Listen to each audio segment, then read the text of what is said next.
नमस्कार दोस्तों, पहलगाम में 22 अप्रैल को 4 आतंकी आते हैं। धर्म पूछकर लोगों की निरसन पूरे देश में बवाल हो जाता है। लोगों को यह फील होता है कि देश के बाहर से आए हुए लोग जिन्होंने जाति नहीं पूछी, उन्होंने धर्म के आधार पर लोगों की हम सबको फील होने लगा कि हम सब हिंदू हैं और हिंदू के नाम पर हम लोग एकजुट हुए और आतंकियों के खिलाफ कार्रवाई की मांग करने लगे।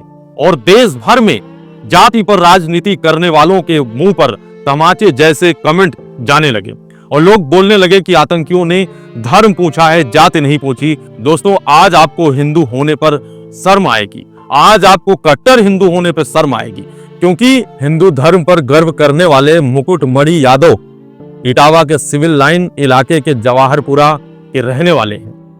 वे मूल रूप से कानपुर के रहने वाले हैं।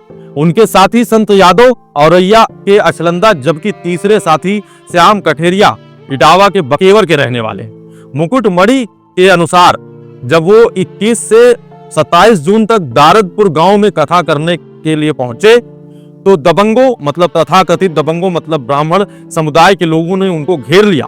उनको कहीं से पता चला कि ये ब्राह्मण नहीं है, जो कथावाचक हैं वो यादव हैं, तो उन्होंने उनसे पूछताछ की।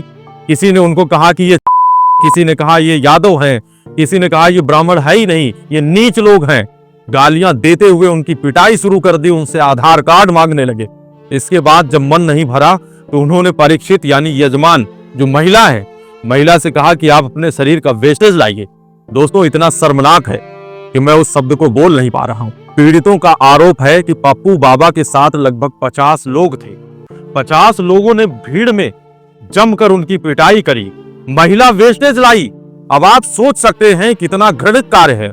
महिला वेस्टेज लाई और उस वेस्टेज को उनके सर पर छिड़का गया।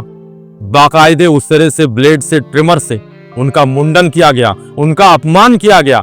यही नहीं, इसके बाद अपमानित करने के बाद पिटाई करते हुए जुर्माने के तौर पर, तरह तरह की गाली देते हुए जुर्माने के तौर पर 25,000 रुपए भी छीन लिए गए।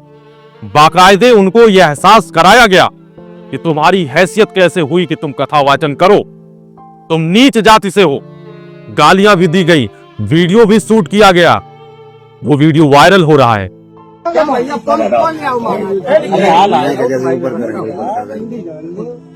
याद रहे वो चाहिए कि ब्राह्मणन के गांव में आके तुमने मतलब जो करो जो तुम्हारी बात। जो परीक्षित बना था, परीक्षित की मैडम से इन्होंने मूत्र बोले, भाभी आप अपना मूत्र ले आओ।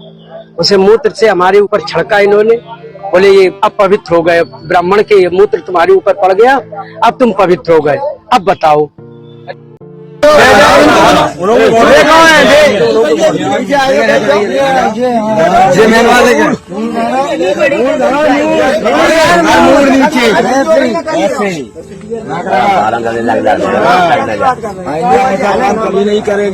देश में यशस्वी प्रधानमंत्री मोदी जी हैं और प्रदेश में शासन चल रहा है योगी जी का, जो दिन रात ढोल पीटते हैं सबका साथ सबका विकास, और ब्राह्मण समुदाय दिन रात गाली देता है आरक्षण को और भेदभाव को आज किस तरह से समाज में फैल रहा है या किस तरह से फैलाए हुए है।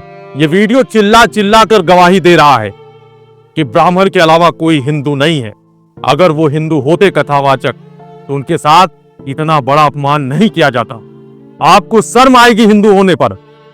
जिस तरह से उनके ऊपर शरीर का वेस्टेज डालकर उनका मुंडन किया गया।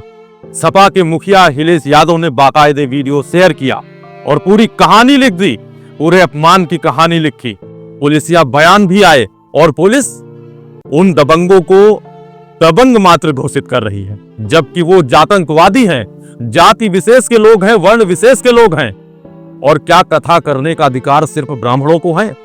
ये 100% आरक्षण आपको किसने दिया? आप देश में संवैधानिक आरक्षण को गाली देते हैं, दिन रात कोसते हैं। आप सबको वोट के नाम पर हिंदू बताते हैं और एक हिंदू ने जब कथा वाचन की कोशिश करी तो आपने किस तरह से अपमान किया?